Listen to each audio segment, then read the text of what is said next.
All right, MJK. We played this team round 1 at Worlds, and we lost 2-1 to them. They play a really good water bear as well. But if you ask anyone on my team, we should have won the game, but whatever. I'm not gonna be biased. I'm not gonna let my feelings get in the way of watching this game. All right, let's look at the builds. Stacking plus incense on the Blastoise, no spoon there, interesting. Really prioritizing the anti-heal and damage output. Pretty much normal builds across the board. Right side team, playing the Buddy on the Clef despite being into Umbreon. As long as you're careful, it's not that bad. Stacking Lapras, incense on the Bro, pretty much standard beam build. All normal builds, nothing out of the ordinary. All the battle items seem to be pretty reasonable too, so this is gonna be a good old-fashioned game of Pokemon Unite. It's eject on Minu. He's gonna be playing Beam. It's not a pedal game. Thoughts on D-Knight? I'm not sure, honestly. I have no idea on the D-Knight picks. I'm trying to figure it out. D-Knight is one thing I'll say the Japanese teams really like doing is they like to send 4 people at one objective and then 1 person solo the other one. And D-Knight's probably the best character in the game to solo an objective and be able to secure it on their own. There aren't many characters that are good at that. So that's one reason why they might be playing it. Other than that, I don't know. Maybe they just want a tanky damage dealer. It's kind of weird. D-Knight's strong. I mean, D-Knight's strong like at a stage of the early game, right? But not during the entire early game. Especially with how much invading is happening in these games, D-Knight's really susceptible to an early game invade, right? Like his secure is okay, but it can be scary.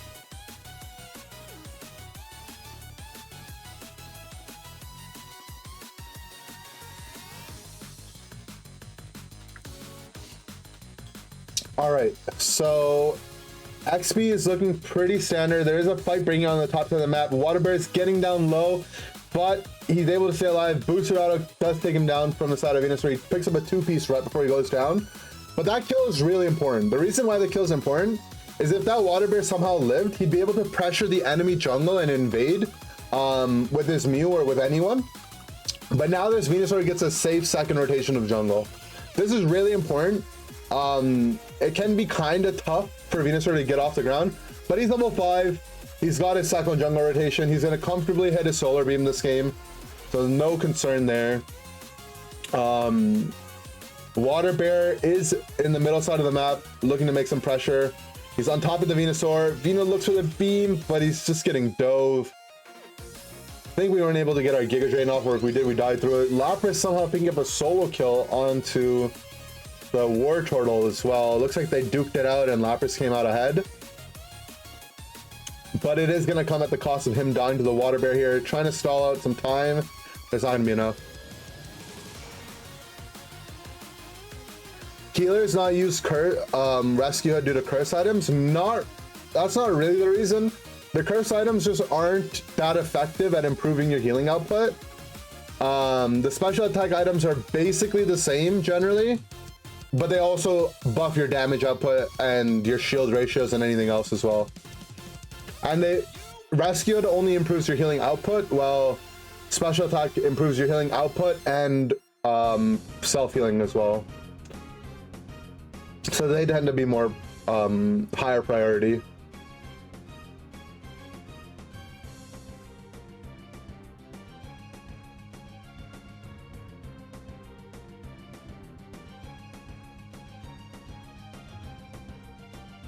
Venusaur snipes down the objective. You see what I mean? How the Japanese teams love to do like this 1-4 split.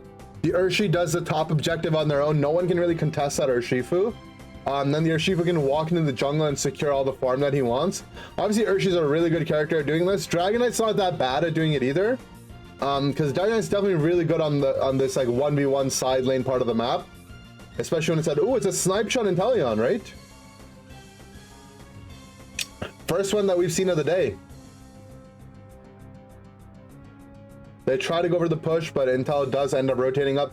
This should open up the map for MJK to get something else done on the opposite side of the map. But it looks like the Bro Clef are able to hold it down, and they're holding their own. This Water Bear is level 11, so he's the scariest character on the map, the biggest threat on the map right now as well. And I love what this Water Bear is doing. He knows he's ahead, so instead of just like trying to int for kills and trying to make something happen, he's just taking all the farm that he can. He's just trying to further his lead, and like, I'll take my fight when I get it, but in the meantime, I'm gonna take as much experience as I can. And when it's time to push, you're not gonna be able to stop me. Ooh, I mean, that's a bit of a grief, but it's okay. When that happens in game, you're like, oh, it's okay, guys, don't worry. But there's no reason why he couldn't have stopped it to let his toy score the 25. But when that happens, you're like, it's okay, guys, it's okay. We wanted to break their pad, it's okay.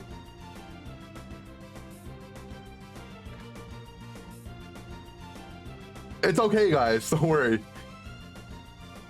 Good beam to secure our blue buff. Map is opened up. Both objectives died at the same time, which means they spawn at the same time as well. So they're not desynced. We're gonna see both teams maybe elect for the bottom one. Telekinesis onto the Blastoise, and the Blastoise is like, I'll spin in on you, I guess, but he just gets popped with an actual double sniper comp here. All right, so Water Bear has a lot of pressure on him to make something happen, but they do have some good defensive resources in both the Bro and the Clef. The Umbreon's looking for the flank to start off the fight. The gravity defensive pressure is down.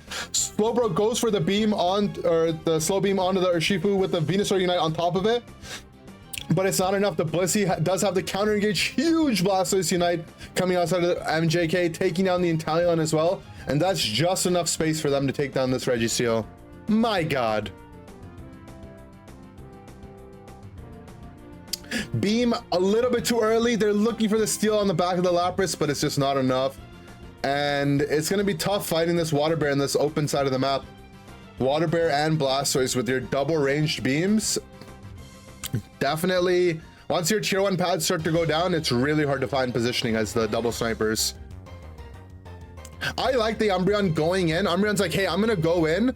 I got to bait out the gravity and all the cooldowns. Once that's out, and the fight breaks out, we'll have enough resources to protect our Water Bear and go in. If the Water Bear is forced to start that fight, he's immediately gonna get Bro ulted and get popped through a Blissey Unite.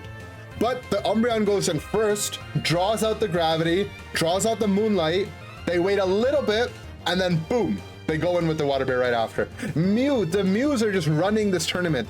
Every single objective you see, somehow the Mews just have priority over it, but big Lapras ult finding on the back of United Ninjen, and then they use that Slowbro Unite, finally take down this level 13 Urshifu, get some experience back their way, and they can comfortably clear this Regieleki on the top side of the map. It's within 100 points, so it's only a one-cap game, and it looks like it's just going to come down to an endgame team fight here. Even levels, composition, you know, both teams have different gameplay they can go for. I don't know, I think I might slightly favor the left side team comp, but I don't know. I think it's gonna come down to whichever team plays the end game fight better here. It's close enough that it could go either way. Why are teams not banning Mew? Zacian seems to be the highest priority ban, and then we're seeing other bans like Hoopa come out, which these teams are really proficient around playing with Hoopa. We've seen some Intel bans, some Water Bear bans. There's definitely space for them to ban Mew, but the first side team doesn't have any incentive to ban it because they can first pick it. And the second pick team feels more incentivized to ban Zacian. I don't know if I agree with it, with Zacian over Mew, but it is what it is. So if you're first pick, you leave it up. The second pick can only ban one of them.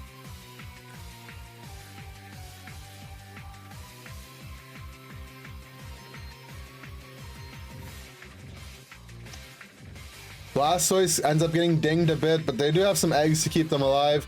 They're getting this objective down. They want to force him to fight. Lapras is looking at the flank. He finds the Water Bear, forces out the Water Bear to full heal the Lapras Unite. On the other side, we see an Intel Unite move. Blastoise Unite move not resolving onto much, but they are looking to try to burst down this Inteleon at the back of it. Venusaur Unite goes out as well. Blastoise ends up getting picked out. Blissey Unite 2. The Urshifu trying to keep him alive. Urshi's gonna have to try to find something on the back of this Blissey Unite, but they're doing a really good job kiting and retreating with that back cap to start the fight with Lapras finding themselves. Orange side, United Ninjen is ahead just by 20 points. Pressure is on the left side team. Blissey goes for their own cheeky back cap to put them back in the lead. And the Mew gets sniped off of his Solar Beam cast. The Mew gets sniped.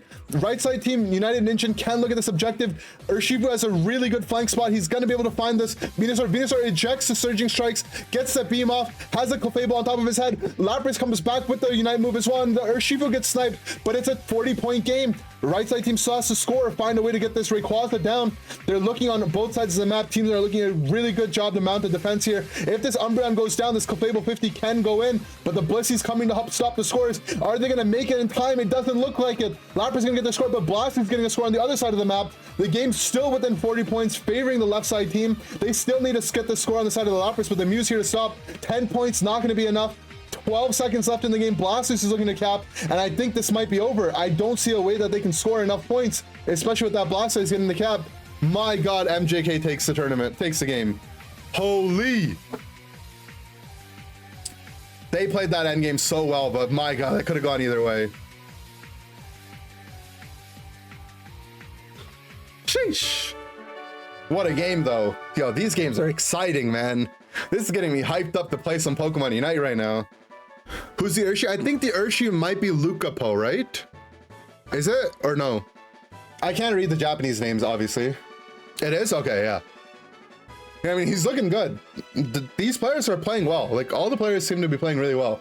It was a close game. I think the most illegal thing that happened there was probably the Blissey cap. It's tough for the Venu and Talion team to get enough space to hit Ray because neither of their characters are particularly good at hitting Rayquaza, right? And this is where having an Elder or Hoopa as your supporter is really, really helpful when you have double snipers, is because you need someone to start B-pressing that objective, right? And Lapras, bro, aren't really good. Clef's not going to do anything. So who's going to get it low? It's like an Inteleon Unite move, maybe. Venusaur can't really hit it from outside of the pit. He's not going to have enough space into Blastoise, Inteleon, or sorry, Blastoise, Umbreon, Mew, or Urshifu. All these characters have a lot of pressure that they can apply. So Ninja needs to not get back capped in the end game. They need to have a lead and then protect the objective, get some kills, and then flip the objective. But they couldn't get enough kills, and then they ended up getting back capped on as well. It's really good that the Lapras capped and then ulted into the fight. That was beautiful. But them giving up that Blissey cap was probably where they lost the game. So you see this part of the game, right? So Urshifu's gonna get a two-piece here.